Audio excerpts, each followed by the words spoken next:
ঈদ করতে করতে বাচ্চাদের নিয়ে সবগুলো শপিং একটু একটু করে ফেলছি, কারণ এত বৃষ্টির মধ্যে সবসময় বের হতে পারছি না বাচ্চাদের নিয়ে। তো আজকে চলে আসলাম, আমাদের বাচ্চাদের শপিং শেষ, এখন বুড়াদের শপিং, মানে আমার হাজব্যান্ডের শপিং, গিফটের কিছু শপিং রয়েছে, সেই শপিংয়ের জন্য আমরা বের হয়েছিলাম আজকে। বাইরে এত বৃষ্টি হচ্ছিল যে বলার মতো না।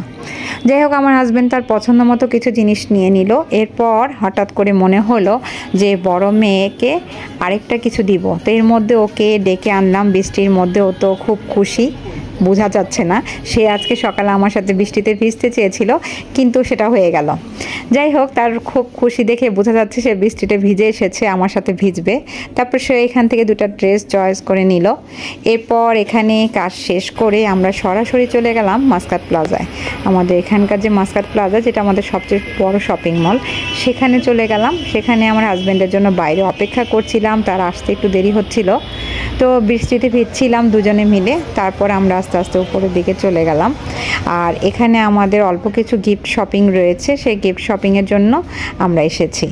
যাই হোক, তারপর সরাসরি বি প্লাসে চলে গেলাম। বি প্লাসে তো প্রথম থেকে আমরা আছি সবসময়, টুকটাক শপিংয়ের জন্য বা আমার নিজের জন্য গিফটের জন্য হলেও আমি বি প্লাসে চলে আসি। তো অনেক আগের থেকে, অনেক বছর ধরে কেনাকাটা করি। আমাদের ভাবিদের পিকনিকের আয়োজন হলেও এখানে চলে আসি আমরা। যাই হোক, তারপরে এখানে কিছু যে শাড়ি দেখছিলাম, তো অতটা পছন্দ হচ্ছিল না। তারপরে এখান থেকে বের হয়ে পাশে একটি শপ ছিল, ওখানে চলে গেলাম। ওখানে ভাইয়ার দোকানে অনেক সুন্দর সুন্দর শাড়ি ছিল, এবং এখান থেকে কিছু শাড়ি আমরা চয়েস করে নিলাম, তো ভালো লেগে গেল। তারপরে এখান থেকে কয়েকটা শাড়ি পছন্দ করে নিয়ে নিলাম। তো লোকটার ব্যবহারটাও ভালো, এবং ওনার কালেকশনগুলো আমাদের এক এক করে সব বের করে দেখাচ্ছিল। তো ওনাদের দোকানে এখনও বনি হয়নি। তো যাই হোক, তারপর একটা একটা করে অনেকগুলো শাড়ি দেখানোর পর আমরা এখান থেকে কিছু শাড়ি নিয়ে নিলাম আমাদের জন্য। তারপর আমরা এখান থেকে সরাসরি নিচে চলে গেলাম, যেহেতু বাইরে বৃষ্টি। তো আইকো বলছিল ডেজার্ট খাবে, তো আমরা চিন্তা করলাম এক কাজ করি, আমরা নিচে যে কুপার্স আছে সেখান থেকে ওর জন্য কিছু নাস্তা নিয়ে নিই বাচ্চাদের জন্য, আর আমরা কিছু খেয়ে নিই। তো যেরকম কথা সেরকম কাজ, সরাসরি আমরা নিচে চলে গেলাম। মোটামুটি আমাদের শপিং প্রায় শেষের দিকে এখন।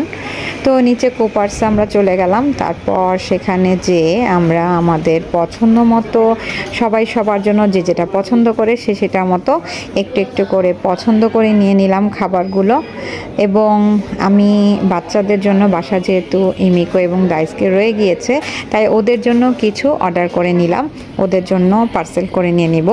তো যাই হোক, তারপর নিজেদের জন্য পছন্দ করে আমরা একটু রেস্ট নিলাম, খাবারের জন্য অপেক্ষা করছিলাম। আর কুপার্সের খাবারের কথা তো বলে লাভ নেই, একদম প্রথম থেকে আমরা সবসময় কুপার্স থেকে কেক নিয়ে থাকি, এবং এর বাইরে যা কিছু রয়েছে স্ন্যাক্স আইটেম আমার বাচ্চারা খুবই পছন্দ করে। আর প্রায় সময় আমরা কোনো গেস্ট আসলে বা আমরা কোথাও গেলে গেস্টদের জন্য আমরা বেশিরভাগ কুপার্স থেকেই নিয়ে থাকি। এদের খাবারগুলো খুবই মানসম্মত এবং খুবই মজা হয়, বাচ্চারা বিশেষ করে খুবই পছন্দ করে স্ন্যাক্স আইটেমগুলো। তা আমি বেশিরভাগ গেস্টরা আসলে এখান থেকে খাবারগুলো নিয়ে থাকি, আমার কাছে খুবই ভালো লাগে। আর মাঝে মাঝে তো ইমিকো এখানে আসে, আর কোনো বাসার অনেক প্রোগ্রাম হলেও আমরা কুপার্সের কেক খেয়ে থাকি। যাই হোক, তারপরে আমরা মা মেয়ে দুজনে দুটা কেক নিয়ে নিলাম, এবং আমার হাজব্যান্ড নিয়ে নিল স্ন্যাক্স আইটেম। তারপরে আমরা এখানে মিলে দুষ্টুমি করছিলাম, কারণ আসল কথা হচ্ছে বাইরে প্রচণ্ড বৃষ্টি হচ্ছে, বের হওয়ার কোনো উপায় নেই।